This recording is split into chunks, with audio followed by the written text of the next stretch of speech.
Baik, Assalamualaikum warahmatullahi wabarakatuh. Selamat pagi teman-teman mahasiswa semuanya.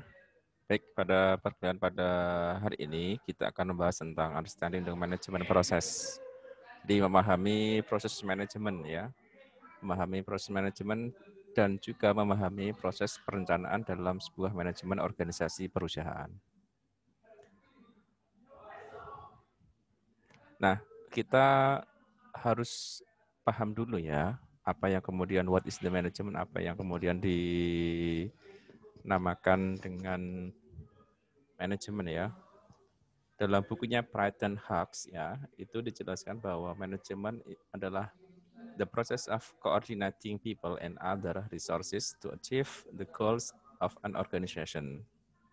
Jadi manajemen diartikan ya sebagai proses koordinasi ya dan mengkoordinasikan sumber-sumber yang lain untuk mencapai sebuah tujuan organisasi. Jadi pada intinya adalah manajemen ini adalah mengkoordinasi manusia, mengkoordinasi sumber daya yang ada di dalamnya. Nah, apa saja yang ada dalam sumber daya yang ada dalam sebuah organisasi? Nah, dalam sebuah organisasi, dalam sebuah perusahaan ya, itu ada 4 ya, the four main resources of management ya. Di sana ada 4 sumber utama dalam sebuah manajemen. Nah, 4 sumber itu yang pertama adalah material resources ya. Material resources ini adalah sumber material. Sumber material ini misalkan yang kita lihat ya, material resources ini adalah bahan baku. Bahan baku adalah segala sesuatu yang ada ya. Jadi misalkan kita berikan sebuah contoh perusahaan Sido Muncul ya. Teman-teman bisa lihat ya. Jadi perusahaan Sido Muncul ini adalah the material resources itu adalah apa itu namanya? Komposisi berbagai macam jenis obat-obatan ya. Jadi misalkan ada jahe, ada kencur, kemudian ada temulawak dan lain sebagainya. Nah, itu adalah sebagai material resources. Sebagai material resources. Nah, material resources ini juga misalkan adalah mesin ya, mesin atau seluruh peralatan yang digunakan dalam proses pengelolaan di dalam sebuah organisasi. Nah, itu masuk dalam material resources karena di sana akan ada 4 ya, 4 sumber yang kemudian akan dijadikan sebagai resources dalam sebuah manajemen. Yang kedua adalah human resources. Nah, human resources ini adalah sumber daya manusia atau orang yang menggerakkan atau seluruh pegawai yang ada dalam sebuah organisasi. Nah, human resources ini adalah manusia atau karyawan yang ada dalam untuk menggerakkan ya. Jadi ketika material resources itu tersedia, juga harus didukung dengan human resources. Bahan baku tersedia, mesin tersedia, maka dibutuhkan juga human resources sebagai salah satu pengelola ya. Canggih apapun alat ketika tidak ada yang menggerakkan kan akan sama sekali. Nah, makanya butuh sebuah namanya human resources. Nah, human resources ini penting ya. Jadi dengan kecanggihan berbagai macam alat, maka human resources ini pun juga harus kemudian didukung dengan kualitas sumber daya manusia yang ada dalam sebuah organisasi. Nah, resources selanjutnya adalah financial resources ya, atau sumber daya keuangan finansial. Nah, ini masih financial resource ini penting ya, atau ibaratnya itu kalau motor itu sebagai salah satu bahan bakar atau sebagai penggerak ya. Jadi sumber daya keuangan atau capital resources ini, financial capital ini penting ya. Jadi untuk mendukung seluruh sumber ya, sumber daya, material, kemudian human resources, maka didukung juga financial resources. Nah, financial resources ini adalah misalkan untuk menggaji pegawai, untuk membiayai produksi, dan untuk membuka cabang-cabang baru misalnya itu kan butuhkan financial resources. Nah, sumber yang keempat adalah information resources. Nah, information resources ini adalah sumber informasi. Jadi teman-teman bisa melihat ya bagaimana perkembangan teknologi informasi yang sampai saat ini adalah sebagai salah satu sumber ya. Jadi informasi ini sangat penting bagi perusahaan untuk dijadikan sebagai salah satu alat analisis ya. Jadi informasi yang ada di lapangan, informasi yang ada di berbagai macam tempat itu menjadi sebuah sumber informasi. Nah, 4 sumber ini maka dalam organisasi itu tadi akan atau untuk mencapai sebuah organizational goals atau tujuan organisasi akan dibutuhkan 4 sumber tadi: material, human, financial, dan informational resources. Baik, saya lanjutkan. Nah, jadi basic management function ya. Jadi pada intinya manajemen itu mempunyai 4 fungsi atau 4 peran dalam sebuah organisasi. Yang pertama adalah planning atau perencanaan.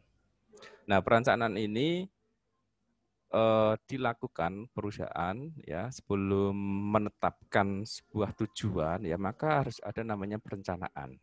Nah, perencanaan ini misalkan contoh yang saya berikan adalah misalkan penjualannya berapa, kemudian target pasarnya siapa, kemudian target konsumennya siapa, total penjualannya harus berapa dalam sebulan. Nah, itu butuh sebuah namanya planning. Manajer perlu merencanakan target-target atau perencanaan untuk membuat organisasi itu lebih sehat ya. Jadi planning ini sebagai salah satu arah ya.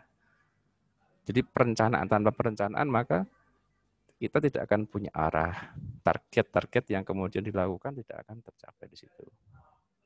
Nah, fungsi yang kedua adalah organizing ya. Organizing ini adalah mengorganisasi, mengelompokkan semua yang ada ya di organisasi yang ada di dalam perusahaan atau organisasi itu penting untuk kemudian dikelompok-kelompokkan. Ya, jadi misalkan pegawai A mempunyai kelebihan atau skill di bidang tertentu, maka dia harus dikelompokkan sesuai dengan bakatnya. Itu organizing. Kemudian leading dan motivating ya, atau pengarahan dan motivasi. Nah, ini penting bagi seorang pimpinan atau perusahaan untuk memiliki namanya kemampuan memotivasi ya. Karena mau tidak mau namanya pemimpin itu akan bergerak atau berhubungan secara langsung dengan karyawan, pegawai, dan lain sebagainya. Makanya dibutuhkan sebuah kemampuan untuk berkomunikasi dengan orang lain. Yang terakhir adalah controlling. Controlling ini adalah fungsi pengecekan, ya, kontrol, melihat sejauh mana ya, mengontrol, mengevaluasi yang ada.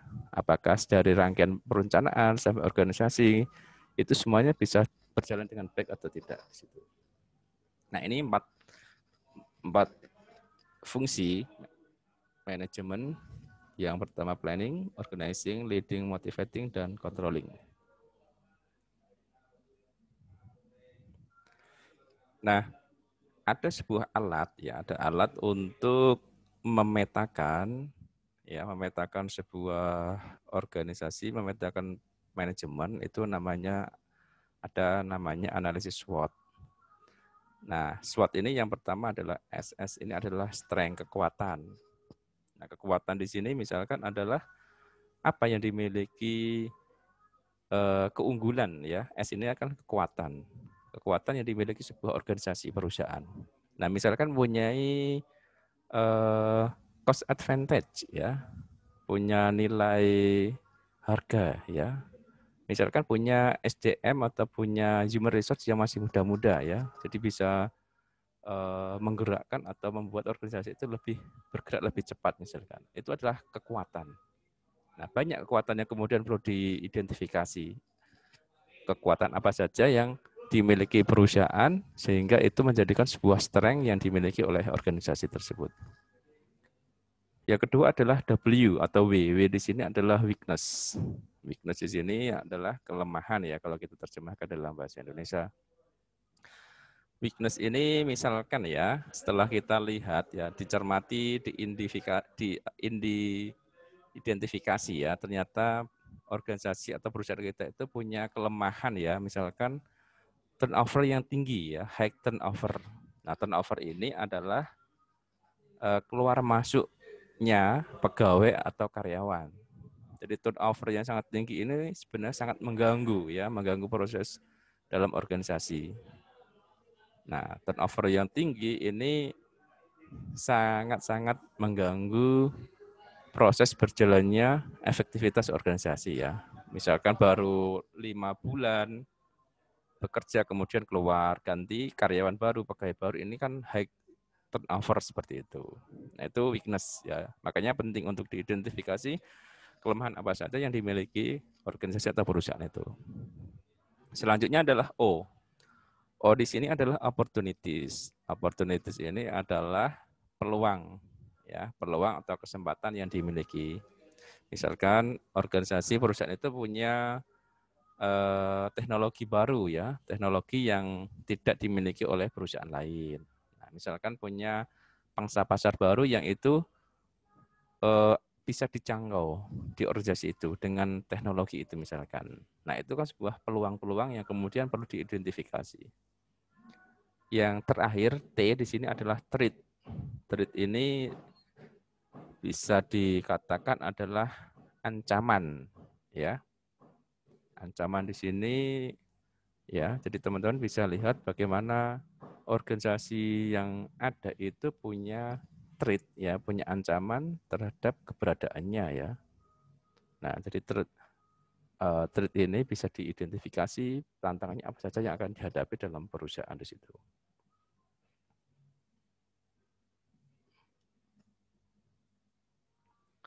Oke, baik. Saya lanjutkan. Nah, ini adalah fungsi kontrol ya. Fungsi kontrol yang bisa dilakukan dalam sebuah manajemen ya.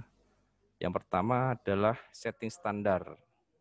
Jadi untuk melakukan fungsi kontrol yang pertama harus ada namanya setting standar atau bahasanya itu standar operational procedure ya. Jadi perusahaan atau organisasi itu harus kemudian membuat standar pencapaian ketika yang dicapai itu ingin seperti apa, standarnya apa di situ. Nah, kemudian langkah kedua ya, itu adalah melakukan penilaian kinerja. Penilaian kinerja. Yang ketiga itu adalah taking corrective action ya, melakukan tindakan korektif atau koreksi evaluasi.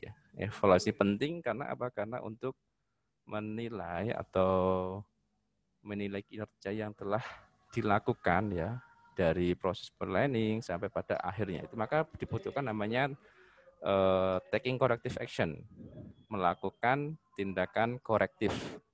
Jadi memberikan misalkan solusi-solusi atau menambahkan kebijakan-kebijakan baru, ini adalah bagian dari bagaimana fungsi kontrol itu dilakukan. Jadi fungsi kontrol dilakukan yang pertama yang harus dibuat adalah setting standar, membuat standar dalam organisasi, kemudian melakukan penilaian kinerja, yang terakhir adalah melakukan evaluasi atau tindakan korektif.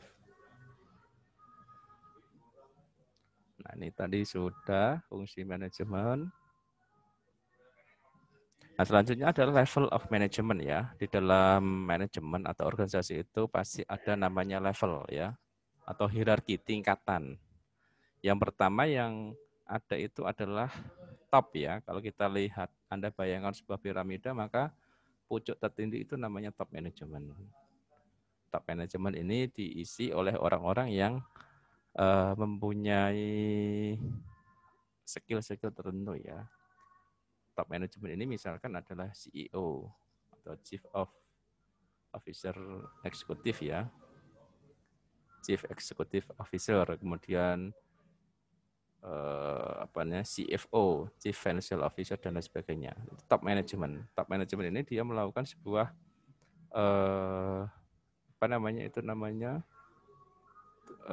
visi misi dari perusahaan itu.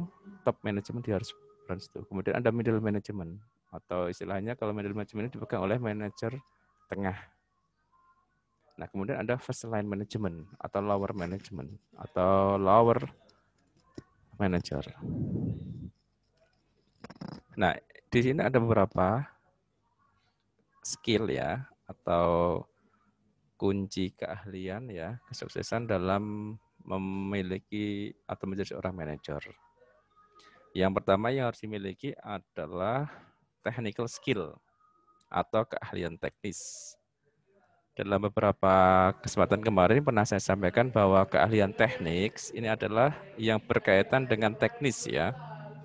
Nah, misalkan adalah kemampuan seorang manajer bisa mengoperasikan komputer ya. Seorang manajer bisa mengoperasikan dalam bidangnya misalkan. Itu teknik ya. Kemudian analytic skill. Analytic skill ini adalah kemampuan seorang dalam menganalisa. Kemampuan seseorang dalam membaca sebuah laporan keuangan. Bisa juga kemampuan seseorang dalam melihat peluang ya, melihat peluang dari pasar misalkan. Jadi analytic skill-nya itu kemampuan seorang manajer dalam menganalisis ya, menganalisis dan kemudian dibutuhkan kecepatan dalam membuat sebuah keputusan. Itu penting. Nah, kunci selanjutnya seorang manajer yang bisa sukses itu adalah punya communication skill atau mempunyai keahlian berkomunikasi.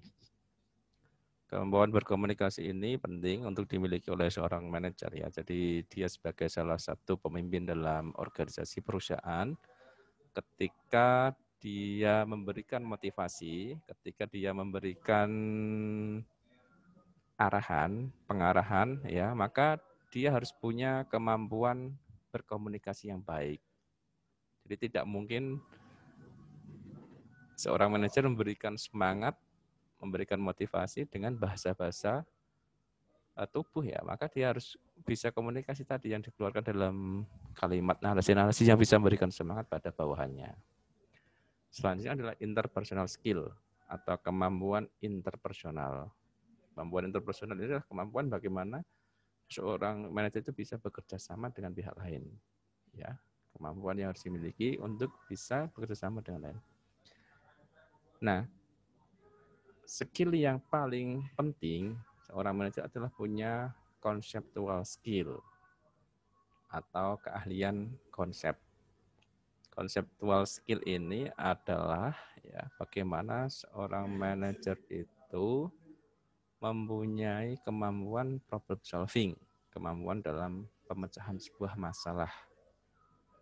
Nah, jadi ketika ada masalah, seorang manajer tentu dibutuhkan namanya problem solver ya, pemecah masalah. Jadi bukan lari dari masalah, tapi dia sebagai pemecah masalah.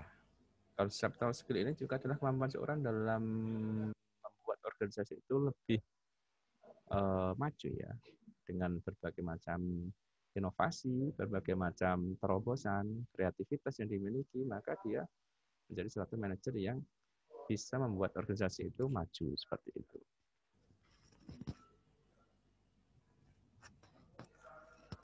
Nah, di sini selanjutnya adalah style of leadership ya. Jadi seorang pemimpin atau manajer itu mempunyai berbagai macam gaya kepemimpinan. Nah, nanti akan saya sampaikan di pertemuan yang lain tentang style bagaimana seorang pemimpin itu punya berbagai macam style leadership ya. Jadi misalkan ada autokratik, ada pemimpin yang punya style partisipatif dan ada yang punya entrepreneurial style di situ. Nah, itu mungkin yang kita bahas pada kesempatan hari ini. Sampai jumpa, selamat belajar, semoga tetap semangat ya. Saya akhiri, Assalamualaikum warahmatullahi wabarakatuh.